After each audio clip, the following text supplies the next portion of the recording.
হোলি উৎসব সমগ্র দেশ জুড়ে ব্যাপক উৎসাহ ও আনন্দের সাথে উদযাপিত হয়, কিন্তু আমরা কি এই উৎসবের উৎপত্তি কোথায় বা এর পেছনে জড়িত পৌরাণিক কাহিনী সম্পর্কে জানি?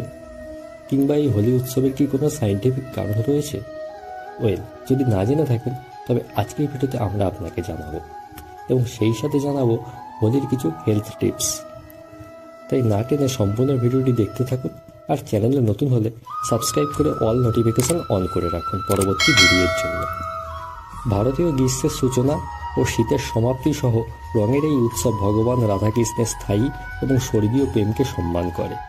দিনটি নরসিংহ নারায়ণের ভূমিকায় হিরণ্যকশিপুর ওপর ভগবান বিষ্ণুর বিজয়কেও উদযাপন করে, যা মন্দের উপর ভালোর বিজয়কে নির্দেশ করে। পূর্ণিমার সন্ধ্যায় শুরু হওয়া এই উৎসব হিন্দু ক্যালেন্ডার অনুসারে ফাল্গুন মাসে, ব্যতিক্রম হিসেবে এবছর এটি চৈত্র মাসে পড়েছে। দীর্ঘস্থায়ী ধর্মীয় ও শ্রদ্ধেয় ঐতিহ্যের এই উৎসব ভারত সহ পার্শ্ববর্তী দেশ নেপাল, শ্রীলঙ্কা, বাংলাদেশ, পাকিস্তান সহ বিশ্বের অনেক জায়গায় পালিত হয়। রঙের এই উৎসবের প্রথম দিন হোলিকা দহন বা ছোট হোলি নামে, এবং দ্বিতীয় দিন রঙ্গোলি, দোল পূর্ণিমা, ধুলান্ডি, উকুলি, মঞ্জলপুলি, সিগ্ন সহ বিভিন্ন অঞ্চলে বিভিন্ন নামে উদযাপিত হয়। এতক্ষণ পর্যন্ত যখন ভিডিওটি দেখছেন তখন অবশ্যই ভিডিওতে একটি লাইক করুন আর কমেন্টে জানান এই ভিডিও সম্পর্কে আপনার মতামত। তো চলুন এবার জানা যাক এই উৎসবের পেছনে থাকা পৌরাণিক কাহিনী সম্পর্কে। পুরাণ মতে হিন্দু ঐতিহ্যের হোলি উৎসবে অনেক সাংস্কৃতিক ও ধর্মীয় কাহিনী রয়েছে, তবে সব কাহিনী এখানে উল্লেখ করলে ভিডিওটি অনেক লম্বা হয়ে যাবে, তাই প্রধান কিছু কাহিনী আমরা তুলে ধরলাম। ভগবত পুরাণের সপ্তম খণ্ড অনুসারে হিরণ্যকশিপু ছিলেন দুষ্ট অসুরদের শাসক। তিনি ভগবানের থেকে এমন এক বর অর্জন করেছিলেন যে তাকে মানুষ বা প্রাণী দ্বারা হত্যা করা যাবে না, তাকে অস্ত্র বা শাস্ত্র দ্বারা, ভূমিতে থাকার দ্বারা হত্যা করা যাবে না। এতে হিরণ্যকশিপু অহংকারী হয়ে ওঠেন এবং নিজেকে ভগবান মনে করতে শুরু করে, সকলকে তার উপাসনা করতে বলে। ঠিক এর অপরদিকে তার পুত্র প্রহ্লাদ ছিলেন ভগবান বিষ্ণুর বড় ভক্ত। এতে হিরণ্যকশিপু ক্ষুব্ধ হন এবং তিনি নিজ পুত্র প্রহ্লাদকে নিষ্ঠুর শাস্তির অধীন করেছিলেন, কিন্তু কোনো শাস্তি তার উপর প্রভাব ফেলতে পারেনি।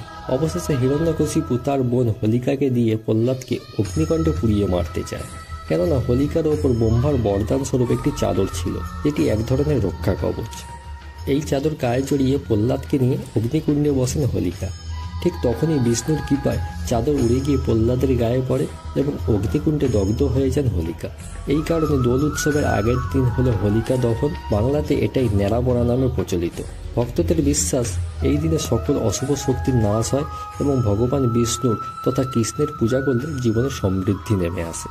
এছাড়া অপর একটি কাহিনী অনুসারে মনে করা হয় বাংলায় শ্রী চৈতন্য মহাপ্রভু দোলযাত্রার সূচনা করেছিলেন। 1515 খ্রিস্টাব্দে তিনি গৃহত্যাগ করে অর্থাৎ নবদ্বীপ ত্যাগ করে বৃন্দাবনে গিয়ে সেখানে রং খেলা দেখে অভিভূত হয়েছিলেন, আর ঠিক তখন থেকেই নাকি বাংলায় দোল উৎসবের সূচনা হয়। এছাড়াও রয়েছে পুতনা রাক্ষসী বধের কাহিনী ও কামদেবের কাহিনী। দোল পূর্ণিমা সম্পর্কে পৌরাণিক কাহিনী তো আমরা জানলাম, আসুন এবারে সায়েন্টিফিক কারণটা জেনে নিই। গ্রীষ্মের শুরু এবং শীতের শেষ, আসলে এই সময় বাতাসে জীবাণু ও ব্যাকটেরিয়ার সংখ্যা তুলনামূলক বেশি থাকে এবং হোলিকা দহনের সময় সেই এলাকার তাপমাত্রা অনেকটা বেড়ে যায়, যা জীবাণু ও ব্যাকটেরিয়াদের মেরে ফেলে। অপরদিকে হোলিতে ব্যবহৃত রং শরীরকে ব্যাকটেরিয়া মুক্ত রাখে, তবে এখনকার কৃত্রিম বা সিনথেটিক রং আমাদের কতটা ব্যাকটেরিয়া মুক্ত রাখে সে প্রসঙ্গে যাব না।